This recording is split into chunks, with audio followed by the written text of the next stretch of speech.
pessoal, quem está falando aqui é o professor Pedro. Antes de mais nada, bom dia para todo mundo. Espero que estejam todos bem. Hoje a gente vai conversar um pouquinho sobre domínios morfoclimáticos, certo? Esse tema aqui é um tema que geralmente dá um pouquinho de medo, né? Porque já começa com um nome bem esquisito e ele envolve um monte de outros nomes esquisitos também. Mas fiquem tranquilos que a gente vai tentar abordar isso da maneira mais didática possível, ok? Então vamos avançando aqui, ó. Vamos começar do começo.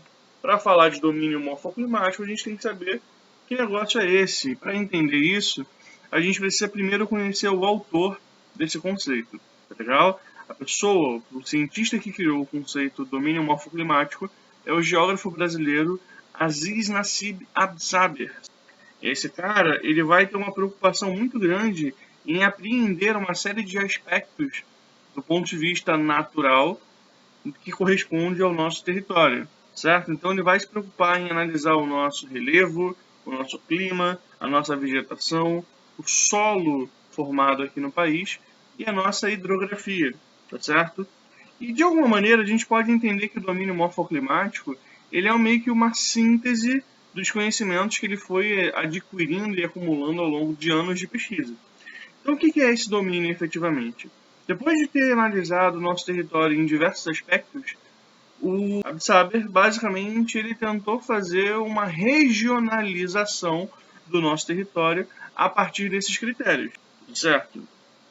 A partir desse estudo, o Absaber ele definiu que no Brasil a gente tem alguns domínios, né, que são esses que estão aparecendo aí na tela para vocês: o domínio amazônico, o cerrado, a caatinga, os mares de morro, as araucárias, as pradarias e aquilo que ele vai chamar de faixas de transição ou áreas de transição ou zonas de transição, que nada mais são do que algumas regiões, vamos colocar dessa forma, algumas áreas do nosso território que envolvem elementos de mais de um domínio morfoclimático.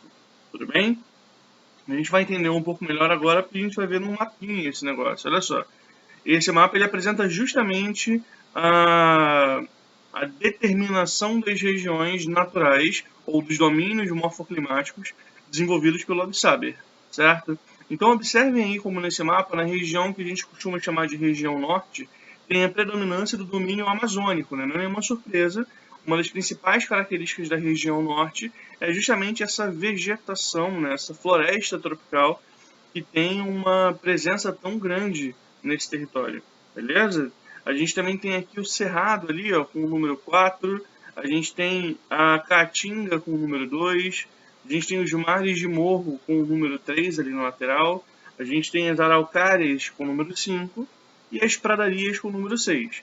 Essa região em branco no meio do mapa é justamente essa faixa de transição, ou são justamente essas zonas de transição que existem no nosso território. Então percebam, entre o número 1 e 4, entre o domínio amazônico e o domínio de cerrado, existe uma faixa fina, certo?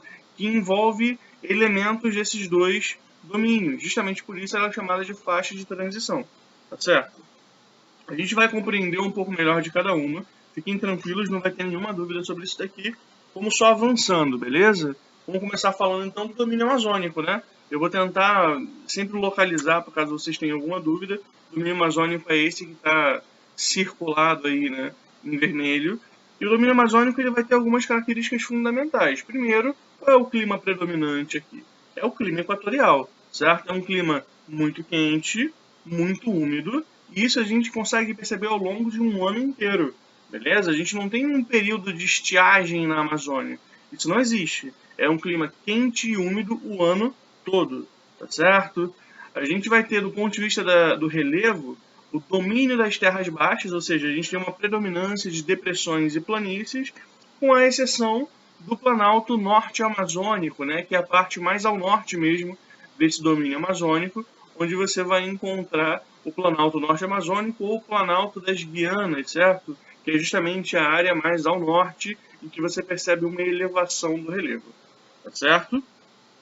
A hidrografia dessa região, evidentemente, né, já que é uma região de clima quente e úmido, a gente tem uma hidrografia abundante e bastante diversificada, tá certo? Especialmente marcada ali pela presença da bacia amazônica. Então percebam que na região norte, uma característica muito presente é a quantidade de água.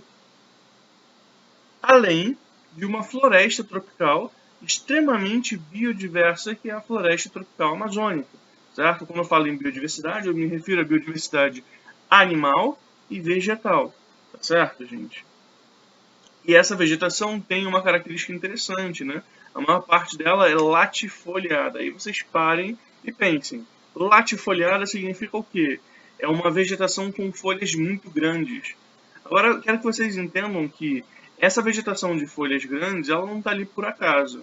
Percebam que a Amazônia, ela é uma floresta, certo? Muito densa, ou seja, tem uma quantidade muito grande de árvores que são muito próximas. Isso dificulta a chegada dos raios solares às partes mais baixas da Amazônia, o que faz com que as vegetações que estão se desenvolvendo, elas tenham dificuldade de fazer a fotossíntese. Justamente por isso, ao longo de muitos e muitos anos, a vegetação se adapta e passa a desenvolver essas folhas mais largas para conseguir captar o máximo possível de energia luminosa. Tá claro para vocês isso? Então, vegetação latifoliada é uma vegetação com folhas muito largas, muito grandes. E elas têm essa característica justamente para conseguir captar o máximo possível de luz solar para conseguir fazer os seus processos naturais. Outra informação importante sobre a Amazônia e que geralmente a gente deixa passar em branco é que o solo da Amazônia é um solo pouco fértil, ou seja, ele é um solo bastante empobrecido em função do processo de lixiviação. E o que é isso em síntese? Lixiviação, pessoal, é a lavagem do solo.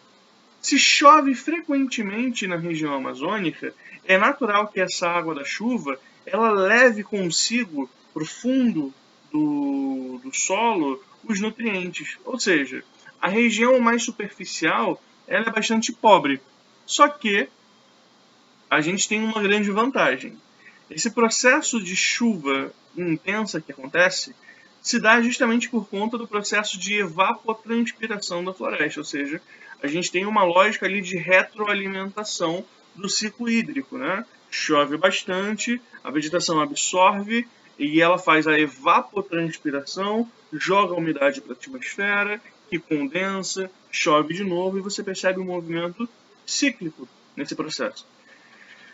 E essa mesma floresta, ela também colabora ou corrobora com outro ciclo, que é o ciclo de nutrientes do solo. Por quê? Na medida em que acontece essa lixiviação e o solo empobrece, se a gente parar para pensar, não faz sentido então que essa floresta enorme se mantenha. Mas na verdade, ela se mantém justamente pelo fato de a floresta retroalimentar o solo com seus nutrientes. Ou seja, imagine que você tem uma quantidade muito grande de árvores na Amazônia, certo? E que imagine que cada árvore dessa daí deixe cair por dia 2 ou 3 folhas. Essas folhas, elas formam uma espécie de cama sobre o solo, certo, pessoal? Que é uma camada muito espessa, certo? Com uma série de materiais orgânicos que vão encher de nutriente aquela faixa especificamente. A isso a gente vai dar o nome de serrapilheira, certo? Essa camada que eu falei para vocês, com material orgânico advindo das flores, tá certo? Da vegetação, vamos colocar dessa forma, e também dos animais. Os animais que ali habitam, né, eles fazem no seu processo natural de alimentação, e aí vocês sabem o que acontece depois. Esse material, ele alimenta também o solo, certo? Ele aduba também aquele solo. Então, o solo, ele é fértil? Não, porque ele é lavado e o processo de lixiviação leva esses nutrientes lá para baixo.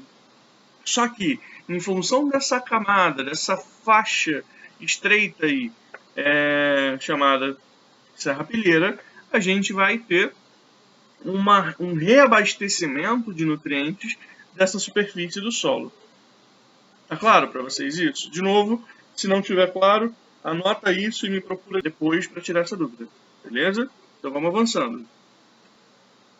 Aqui a gente consegue perceber uma imagem, né, aérea que mostra como essa vegetação é densa, né, como eu tinha falado para vocês. Percebam como essas árvores elas são todas muito próximas, né? E aí, mais uma vez a gente consegue perceber também, né, a questão da abundância hídrica, né? Olha a quantidade de rios que a gente encontra nessa região, certo? Isso faz com que a Amazônia tenha uma característica interessante, que é o seguinte: ela tem 3 tipos principais de vegetação. Aquela que a gente chama de mata de terra firme, certo? Que é a mata que a gente percebe justamente sobre a região onde você não tem nenhum tipo de alagamento. E você tem também a mata de várzea, que é aquela que você vai encontrar, geralmente, à beira do rio ou nas partes mais baixas, próximas aos rios, certo? E que quando a gente tem a cheia do rio, essa mata de várzea, ela é alagada. E ela se adapta muito bem a essa característica. Ou seja, em uma época do ano, ela vai estar abaixo, né, do nível dos rios, e outra época ela vai estar acima. Às vezes, diariamente, você percebe essa mudança, tudo bem? E essa mata de várzea ela é extremamente adaptada a essas características. E você também tem a mata de igapó. Essa sim é aquela que vai se desenvolver justamente dentro dos rios. Percebam aí as diferenças de folhagem nesse tipo de mata. É claro que não é uma vegetação com uma quantidade tão grande, né, de, de folhagens como a gente percebe na mata de terra firme, até por conta das condições naturais que são adversas. Tudo bem, gente? Se tiver de novo alguma dúvida, é só me procurar e a gente resolve depois. Continuando então, agora a gente vai falar sobre o cerrado, tá certo? Esse bioma e esse domínio morfoclimático tão importante para o Brasil. A gente vai falar de algumas características, tá? O clima típico aqui é o clima tropical típico ou tropical continental, tá certo, gente? Que significa basicamente que a gente tem um clima marcado por 2 estações bem definidas: um inverno frio e seco e um verão quente e úmido. Tudo bem? O relevo principal aqui é um relevo de planalto, vocês sabem disso, né? Justamente ali fica, por exemplo, Brasília, onde tem o Planalto Central, né? Então é uma região que tem uma característica de ter um relevo mais elevado. A gente tem o cerrado como vegetação predominante. O que significa basicamente isso? O cerrado, pessoal, uma das principais características dele é o fato de você encontrar o que a gente chama de vegetação caducifólia ou caducifoliada, que é uma vegetação que no período de estiagem ela vai ter perdas muito intensas de folhagem, certo? Ao mesmo tempo, você tem uma vegetação, que é o cerrado, que tem raízes muito profundas. E essas raízes servem justamente para captar a água no fundo, né, do solo, lá naquela região que a gente vai chamar de aquíferos. Tudo bem, gente? Então, a vegetação do Cerrado é uma vegetação muito particular, certo? Que se diferencia do resto do Brasil inteiro. E ela vai ter essas características. Então, vegetação caducifoliada e uma vegetação com raízes muito profundas. No fundo dos vales aparecem as matas ciliares, ou seja, você percebe aquele tipo de vegetação que corre no entorno dos rios. E o principal, bom, claro, né? O Cerrado é o principal divisor de águas das bacias hidrográficas brasileiras. Por quê? Justamente por ele ter esse relevo mais elevado, certo? Então ele corta basicamente as bacias hidrográficas do Brasil. O solo nessa região é um solo muito pobre e muito ácido, o que é interessante, porque assim, esse solo pobre e ácido, ele dificultaria, em teoria, a agricultura. Mas quando vocês param para analisar, por exemplo, a geografia agrária do Brasil, a gente sabe que o Cerrado ele foi por um período a nossa principal fronteira agrícola, né? Ou seja, onde mais avançou a agricultura e a pecuária do Brasil. Não por acaso é uma região em que a produção de soja é uma produção muito intensa. Então, como é que se dá para fazer um processo de agricultura num solo pobre e ácido? E a gente tem que conhecer um processo conhecido como calagem, tá legal, gente? Calagem é um processo no qual é distribuído em cima do solo uma quantidade grande de calcário, tá certo? Que é um material capaz de retirar um pouco dessa acidez do solo, permitindo que o processo de agricultura ali aconteça. Tudo bem? Aqui tem uma imagem para vocês identificarem mais ou menos como é que é. Percebam, tá, gente? O Cerrado ele tem uma paisagem muito, muito próxima das savanas africanas, ou da savana africana, certo? E essa paisagem, ela faz com que o Cerrado ele seja conhecido como a savana brasileira. Identifiquem, né? uma vegetação que não é tão próxima como a gente viu na Amazônia. A gente tem árvores muito separadas, com características interessantes. Olha só, a folhagem dela ela se concentra mais na parte elevada da árvore. Percebam como você tem os galhos bem finos, né, e retorcidos, e você tem basicamente uma parte de vegetação que é arbustiva, certo? E de gramínea. Outro ponto importante que eu já tinha falado para vocês é o fato de essas árvores terem raízes muito profundas. Justamente por isso é muito comum que digam que o cerrado é uma floresta invertida, né? Isso porque você percebe a maior parte da árvore para dentro da terra e não para fora. Tudo bem? E aí entra uma questão, aqui para a gente conseguir focar melhor, né? E aí uma questão importante é isso aqui. Eu trouxe essa imagem para vocês reconhecerem. Ó. As raízes sugam a água, mas também ajudam a devolvê-la ao solo. Ou seja, essas raízes profundas que vocês percebem aqui, elas fazem fissuras no solo que permitem que a água, quando chove em quantidade, ela penetre no solo e vá lá para o fundo, formando os aquíferos. Percebem ali, ó, aquífero carregado nessa primeira imagem. Com o processo de destruição do cerrado, certo?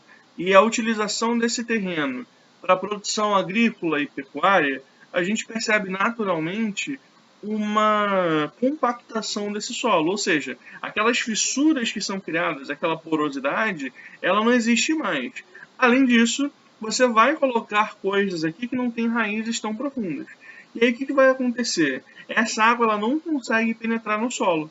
E quando chove, o que vai acontecer basicamente é que vai ter uma cheia e boa parte dessa água vai voltar para a atmosfera porque ela vai evaporar em função do calor do sol emanado. Tudo bem? Entendam como a nossa intervenção na natureza ela traz consequências drásticas. A mesma coisa a gente pode dizer lá da Amazônia. Eu não falei com vocês que o que faz a Amazônia ter a diversidade que tem é a própria floresta? Então, se a gente começa a devastar aquela floresta, a gente não tem garantia nenhuma de que o ciclo hidrológico ele vá se manter. Aliás, a tendência é que ele não se mantenha, o que vai fazer com que tenha ali no Brasil como um todo uma mudança do perfil climático, talvez gerando inclusive um processo de desertificação no Cerrado e na Caatinga principalmente. Tudo bem? Isso é só para vocês perceberem o como essa vegetação, o como essas características naturais são importantes e precisam ser preservadas.